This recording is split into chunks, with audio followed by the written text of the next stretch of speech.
Baik, Assalamualaikum warahmatullahi wabarakatuh. Video kali ini adalah presentasi tugas replikasi penelitian data mining. Judul penelitian yang saya replikasi adalah implementasi algoritma regresi linear untuk model prediksi penjualan di toko Amanda Brownies dari jurnal tahun 2025. Penelitian ini membahas tentang bagaimana memprediksi penjualan brownies menggunakan metode regresi linear dengan tools RapidMiner. Tujuan saya di video ini adalah untuk menjelaskan langkah-langkah proses RapidMiner, menunjukkan hasil yang diperoleh, dan menganalisis pola yang terbentuk dari data penjualan.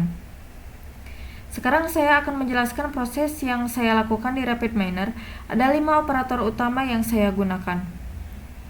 Nah, untuk yang pertama, saya menggunakan operator read Excel. Kita ketikkan di sini Excel. Nah, lalu ini di drag dan di drop di bagian sini. Operator ini berfungsi untuk membaca file dataset yang sudah saya buat. Nah, kita klik 2 kali, lalu pilih file Excel ini, lalu di next. Dataset yang saya gunakan adalah data replikasi dengan struktur seperti penelitian asli. Terdapat 36 data dengan 4 atribut. Atributnya adalah jenis brownies sebagai identifier produk, penjualan bulan Juni 2024, penjualan bulan Juli 2024, penjualan bulan Agustus 2024, dan total penjualan sebagai target. Nah, lalu di sini kita next. Di bagian ini kita ubah change role-nya sebagai ID. Nah, untuk bagian jumlah kita ubah menjadi label. Lalu finish. Nah, setelah data masuk, saya menggunakan operator setRole.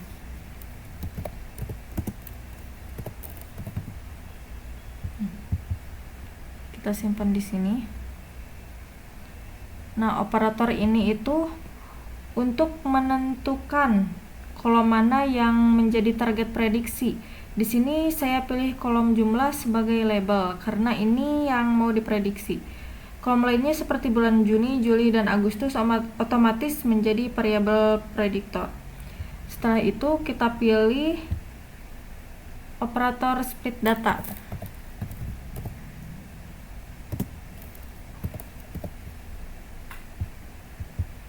Kita masukkan di bagian sini.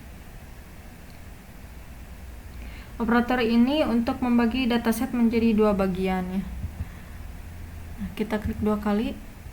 Kita masukkan add entry. Kita buat 70% untuk data latih atau training dan 30% untuk data uji atau testing. Data training ini nanti akan digunakan untuk melatih model, sementara data testing untuk menguji seberapa akurat modelnya. Kita masukkan dari skala 0,0 sampai 1,0 kita masukkan 0,7 untuk 70%, lalu ada entry lagi 0,3 untuk 30%, lalu oke. Setelah data dibagi, saya menggunakan operator linear regression.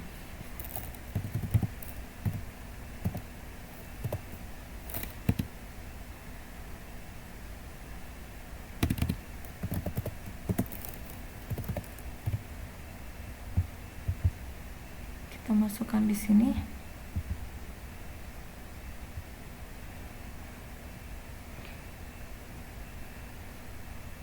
Nah, disinilah proses pembelajaran model terjadi. Jadi, model akan mencari hubungan antara variabel prediktor dengan target. Hasilnya adalah persamaan garis lurus yang bisa digunakan untuk prediksi. Kita masukkan dulu.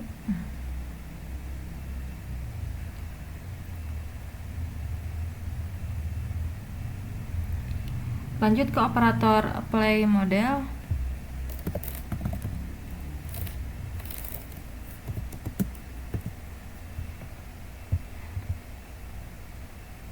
Kita simpan di sini. Jadi operator ini berfungsi untuk menerapkan model yang sudah dilatih ke data testing.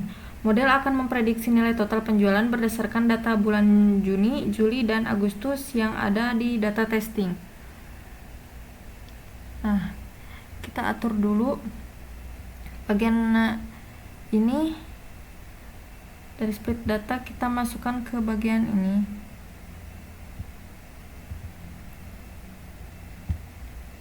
Nah, lalu dari linear regression kita arahkan ke apply model bagian ini.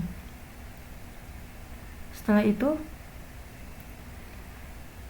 kita terakhir saya menggunakan operator performance regression. Kita cari di bagian operator performance.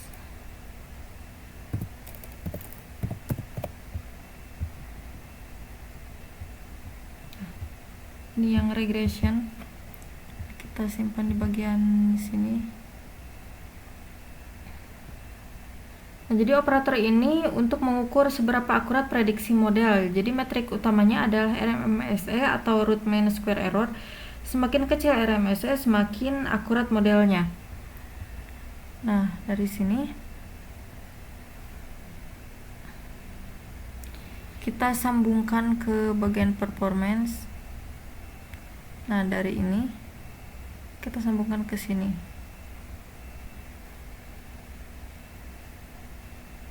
Setelah semua operator terhubung, saya klik tombol run.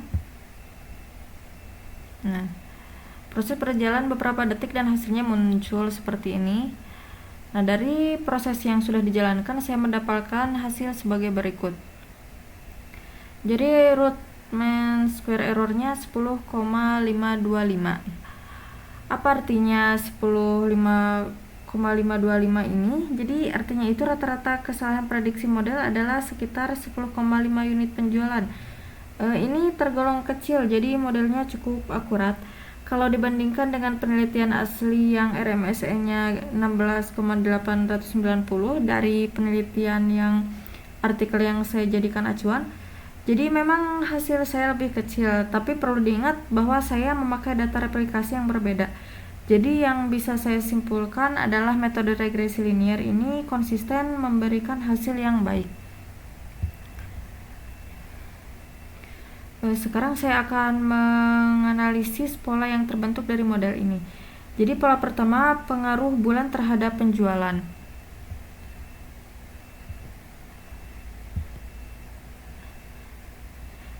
Dari model yang dihasilkan terlihat bahwa bulan Juni dan Juli memiliki pengaruh yang lebih besar terhadap total penjualan dibandingkan bulan Agustus. Nah, kita lihat dulu.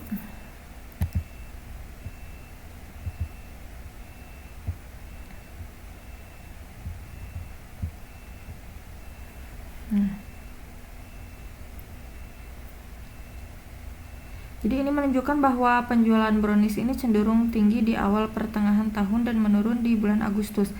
Dan pola kedua itu korelasi antar variabel. Jadi jika kita lihat korelasinya, bulan Juni mempunyai hubungan paling kuat dengan total penjualan. Artinya jika penjualan Juni tinggi, total penjualan juga cenderung tinggi. Ini masuk akal karena Juni dan Juli itu biasanya bulan liburan atau momen tertentu yang membuat orang berbelanja lebih banyak.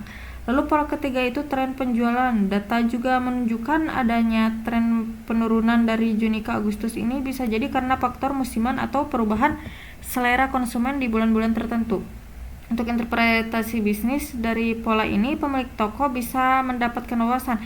Strategi stok, karena Juni dan Juli penjualannya tinggi, sebaiknya stok produk ditambah di bulan-bulan itu. Sementara di Agustus, stok bisa dikurangi supaya tidak menganggur. Strategi promosinya, jika bulan Agustus penjualannya menurun, bisa diadakan promosi atau diskon untuk menarik pembeli. Perencanaan produksinya dengan prediksi yang akurat, produksi bisa disesuaikan seperti permintaan, jadi tidak ada pemborosan. Kesimpulan dari analisis ini adalah jadi model regresi linear ini tidak hanya bisa memprediksi tetapi juga bisa memberikan wawasan tentang pola penjualan. Dari sini pemilik bisnis bisa mengambil keputusan yang lebih tepat, seperti kapan harus menambahkan stok, kapan harus mempromosikan, dan seberapa banyak yang harus diproduksi. Mungkin sekian presentasi dari kelompok kami. Mohon maaf masih terdapat banyak kesalahan. Wassalamualaikum warahmatullahi wabarakatuh.